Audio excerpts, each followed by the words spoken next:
We all know the health benefits of consuming calcium, potassium, and saturated fat based milk, but applying raw milk on face is also beneficial.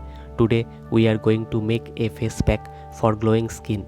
If you are wanting to know how to apply raw milk on face for fairness, then this face pack combination is perfect for you. Now, to increase the exfoliating properties of this face pack and to give a creamy gooey texture, we are adding besan or gram flour, which eliminates dirt, pollutants, and dead skin cells.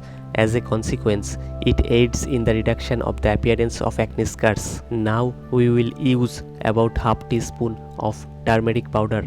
Haldi contains curcumin, which protect the skin cells from free radical damage and slow down the signs of aging like fine lines and wrinkles. Also a great ingredient for whitening the dark spots.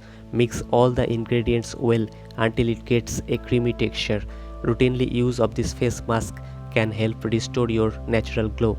Just apply it all over your face and wash it off cool water. This simple face pack is very easy to make and very easy to apply. You can visit our channel to get more such simple remedies.